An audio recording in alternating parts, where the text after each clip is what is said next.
Are you a man? Not biologically. What I'm actually asking is, when did you become one? You see, for most of history, that question had an answer. There were trials, responsibilities, moments that marked the transition. But today there isn't.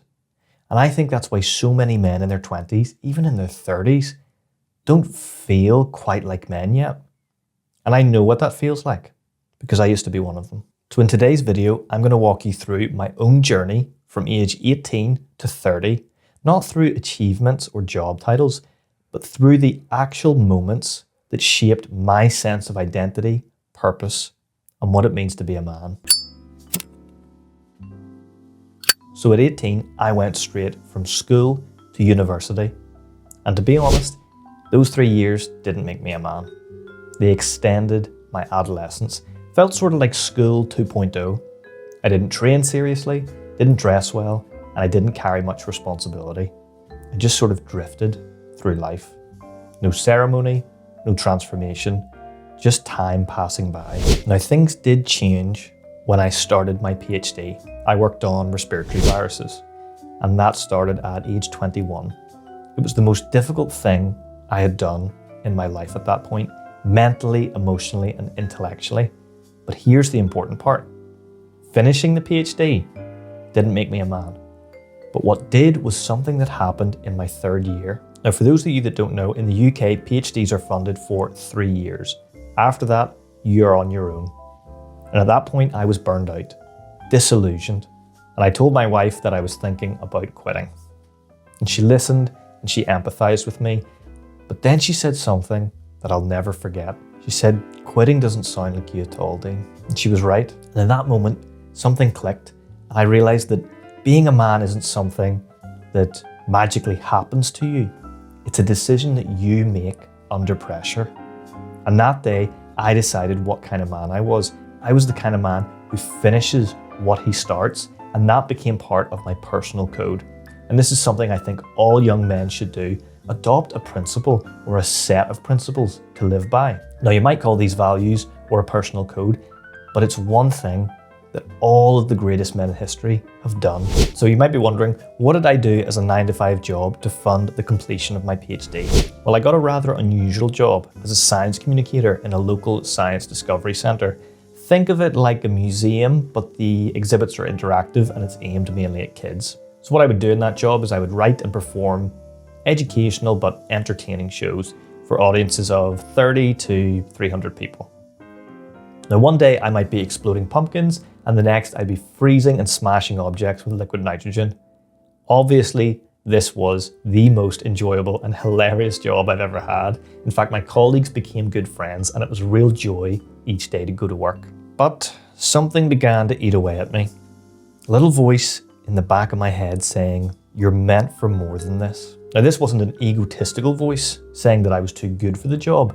It was the voice of responsibility saying that I should be working to my utmost ability. I should find the most challenging job that I was capable of and do that. You see, a lot of modern life encourages men to stay in the Hakuna Matata phase indefinitely, where you're comfortable, you're entertained, and you're unburdened. Now what ended up happening was around that time that I was feeling that way, the COVID-19 pandemic happened and the centre had to shut down. And I took this as a sign and returned to the lab in which I finished my PhD.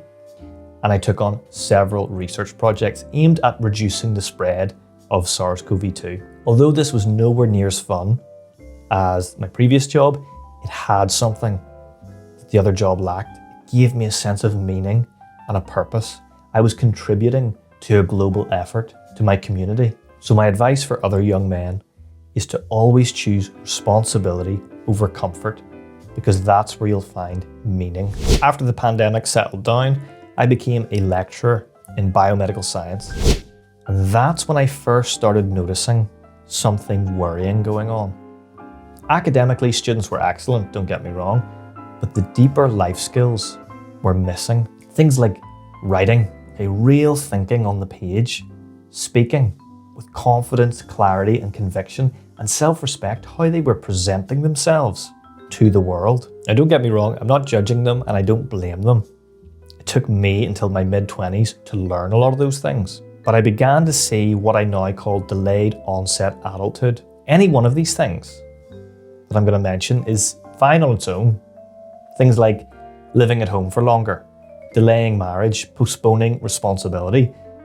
You can get away with one of these things, but the problem is when all of them stack up, adulthood never fully arrives. This is where things can get a little bit dangerous, because if you don't have a lot of these things going for you, many men end up aligning their identity 100% with their job title. And that can be very risky because job titles are temporary and they're not fully in your control. You could lose your job tomorrow. And if your identity is your job, losing it can feel like losing yourself. Now, because I've been a PhD student, a science communicator, a researcher, a lecturer, even a salesman at one point, that forced me to find something deeper to base my identity around. This brings us to why this channel exists. I don't really set out to teach subject-specific knowledge. What I'm trying to do is to encourage men to build an identity that survives career changes and anything life can throw at them. An identity rooted in passions like reading, writing, speaking well, developing taste and style, intellectual pursuits. This is something I would loosely term as being an intellectual man. And what's great about this is regardless of where I work, that identity remains. So folks, if I could leave you with one challenge today, it would be this. Choose one difficult, meaningful pursuit and refuse to quit at it. Build a personal code, take on responsibility, develop yourself fully.